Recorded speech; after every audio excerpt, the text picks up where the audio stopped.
কালুমার দোকানের পাশেই, কালুমার দোকান।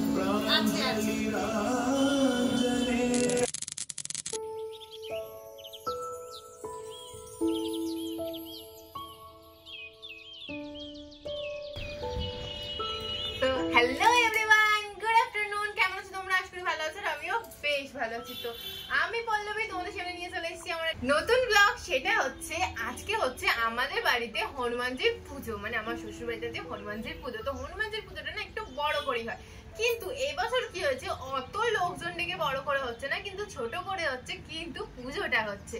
তো চলো জয় হনুমানজি বলে আমরা পুজোটা শুরু করি। আর আমি দেখো রেডি হয়ে গেছি শাড়িটাই পরে। তো জাস্ট নুপুরটা পরেই নিচে ছমছম করে নেমে যাবো, আর নেমে গিয়ে তারপরে পুজো শুরু করব। কিন্তু তার আগে কিছু কাজ আছে, চলো সেই কাজগুলো সারবো, তারপরে পুজো হবে। চলো চলো চলো চলো চলো চলো। তো চলো নেমে এসে কি দেখলাম জানো, নেমে আসা মাত্রই দেখলাম এখনো ব্রাহ্মণ ঠাকুর এসে পৌঁছায়নি। এখনো দেখো ঠাকুরের সামনের আসন খালি আছে। আর এই দেখো তোমাদের কাছে ঠাকুরমশাইকে নিয়ে কমপ্লেন করতে না করতে ঠাকুরমশাই এসে পৌঁছে গেছে।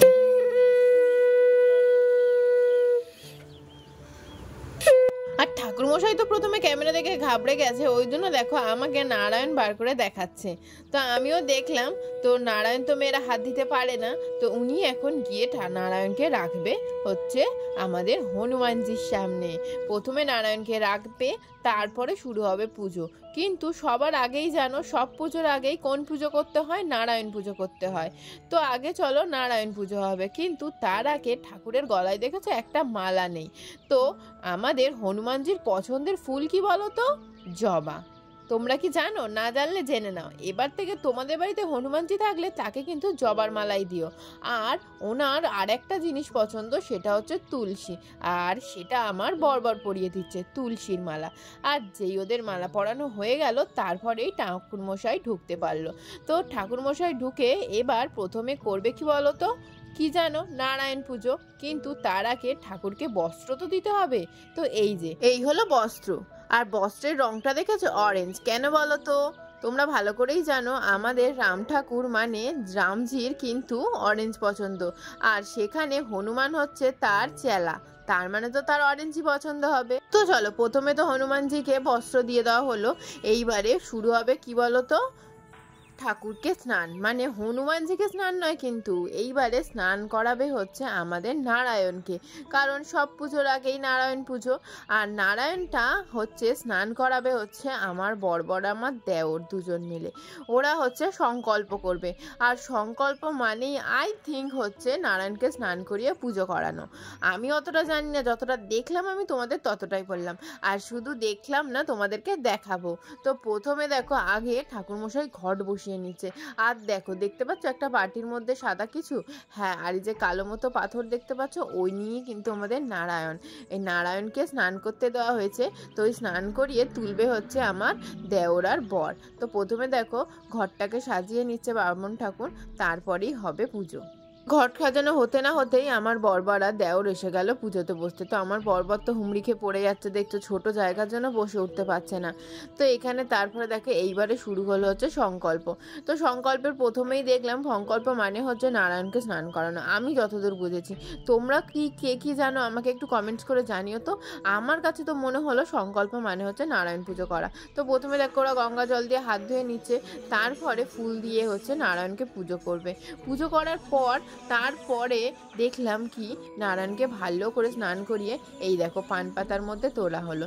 এইবারে নারায়ণকে পুজো করা হবে। তো দেখো ওরা তো ভালো করে স্নান করে নিয়েছে, এই স্নান করে নেয়নি, নারায়ণকে স্নান করিয়ে দিয়েছে। আর এইবারে দেখো তুলসী পাতা নিয়ে নারায়ণকে পুজো দেবে। আর তারপরে দেখো পুজো একটু মাত্র হয়েছে কিনা, কিন্তু তার আগে আমাদের পুজোর আগে অরেঞ্জ কালারের সিঁদুর পরে তবেই পুজোয় বসতে হয়। ওই জন্য আমার শাশুড়ি মা প্রথমে আমাকে অরেঞ্জ কালারের সিঁদুর পরিয়ে দিল। তো সিঁদুর পরানো মাত্রই তারপরে শুরু হলো পুজো। তো চলো আমার বকবক শুধু শুনলে হবে, পুজোটাও তো দেখতে হবে।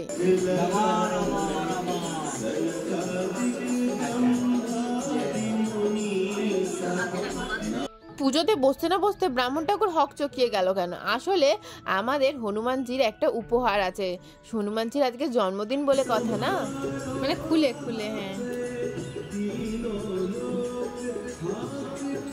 ঠিক আছে। হ্যাঁ এই যে যেটা দেখলে আমার শাশুড়ি মায়ের হাতে, এইটাই হচ্ছে এই বছরের হনুমানজির উপহার। কিছু বুঝতে পারলে এটা কি? এটা হচ্ছে চাঁদমালা। এটা শিহরি থেকে আমার শাশুড়ি মা কিনে এনেছে।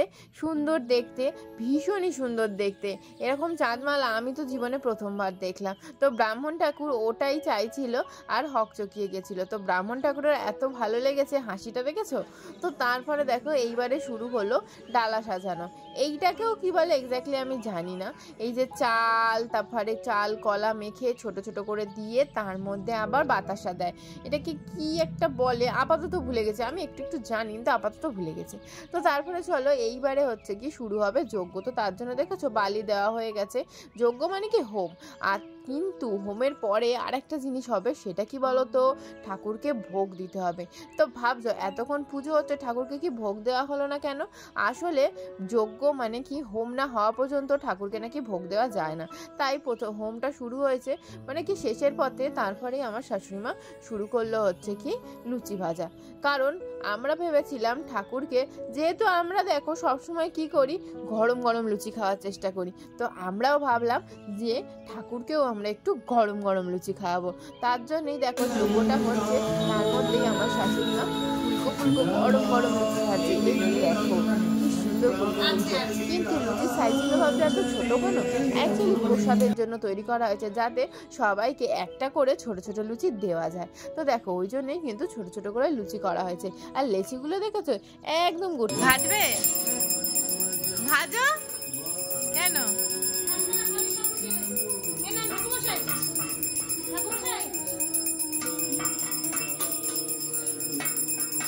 তো মা উঠে গেছিল, এখনো লুচি কতগুলো বাকি ছিল।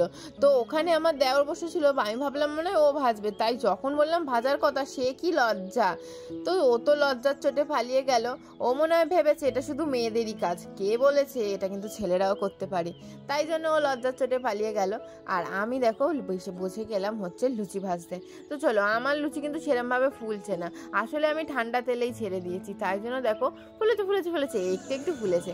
তারপরেই বসে গেলাম হচ্ছে বেলপাতা বাছতে। তো এই যে একটা একটা করে বাছছি, তার কারণ লাগবে হচ্ছে 21খানা বেলপাতা। আর বেলপাতাগুলোর এমন অবস্থা যে আমি মানে বেছেই উঠতে পারছি না। তো একটা একটা করে সুন্দর সুন্দর করে বাছছি। তো আলটিমেটলি আমি 21টা বেছে পেয়েছিলাম, তার একটাও বেশি পাইনি, বিশ্বাস করো। আর তারপরে শুরু হলো যজ্ঞ। তো দেখো এখানে যজ্ঞে কিন্তু একটা জিনিস দিতে হয়, এই যে কলা। এই যে চেলির মধ্যে মানে মুড়ে কলা দিতে হয়। এটা তোমরা হয়তো অনেকবারই দেখেছো, প্রত্যেক পুজোতেই যজ্ঞতে কিন্তু কলা দিতেই হয়। কলা আর ডাব দিতে হয় অনেক সময়, যে যেটা দেয়। তো প্রথমে তো ও সংকল্প করেছিল, তাই জন্য ও দেখো কলা দিয়ে দিল। তারপরে এইদিকে দেখো এখনো লুচি ভাজা চলছে। তো আলটিমেটলি লুচি ভাজা শেষ হলো। আর এই দেখো এক থালা লুচি আর হচ্ছে সুজি। এটাই ছিল আমাদের হনুমানজির জন্য প্রসাদ। তো তোমরা তো জানোই যে আমাদের হনুমানজি কিন্তু সুজি খেতে ভীষণই ভালোবাসে। ওই জন্য দেখেছো কতখানি সুজি করা হয়েছে ওনার জন্য। আর লুচির ব্যাপারটা কিন্তু এক্স্যাক্টলি জানি না, কিন্তু উনি অন্নভোগ খায় না শুনেছি যতদূর। তাই জন্য অন্নের কিন্তু কিচ্ছু করা হয়নি। এখানে মিষ্টি ফল আর লুচি আর সুজির ব্যবস্থা করা হয়েছে। তো দেখো তারপরে এখানে যজ্ঞ শেষ হয়ে গেল। এইবারে শুরু হবে হচ্ছে অঞ্জলি। ভোগ দেওয়া হয়ে গেছে। তো এই দেখো আমরা সবাই মিলে এইবারে অঞ্জলি দিতে বসেছি। তো অঞ্জলিতে দেখেছো ফুলের সাথে কিন্তু, যেহেতু বলেছিলাম হনুমানজির পছন্দ কি তুলসী, তো ফুলের সাথে কিন্তু তুলসী দিতে হয়। তো প্রথমে আমাদেরকে মা তুলসী ছাড়াই ফুল দিয়ে দিয়েছিল, তাই জন্য আবার তুলসী দিয়ে ফুল দিল। দেখো তো এইবারে চলো বসে পড়ি আমিও অঞ্জলি দিতে। তো ওইখানে দেখো পুরো দরজার সামনে, ঠাকুরের সামনেই বসে ভাবলাম অঞ্জলি দেব। ওই জন্য দেখো আমি প্রথম ধাপটাই দিলাম না, দ্বিতীয় ধাপে অঞ্জলি দেওয়া শুরু করলাম। ওই যে ব্রাহ্মণ ঠাকুর গিয়ে বসলো, তারপরেই আমার অঞ্জলি দেওয়া শুরু হলো। তো অঞ্জলি শেষে জানোই যে আর যজ্ঞের টিপটা তো পড়াই হয়নি, তো এই যজ্ঞের টিপটাও আমি পড়ে নিলাম। আর তারপরে দেখো আমাদেরকে দিল চরণামৃত। আর এই চরণামৃত খেয়েই আজকের মতো ব্লগটা এখানেই শেষ করলাম। আর পুজোটাও কিন্তু এখানেই শেষ হলো। তো চলো, ভালো লাগলে কি করবে, লাইক শেয়ার সাবস্ক্রাইব করে দেবে। আজকের মতো টাটা, বাই বাই, টাটা।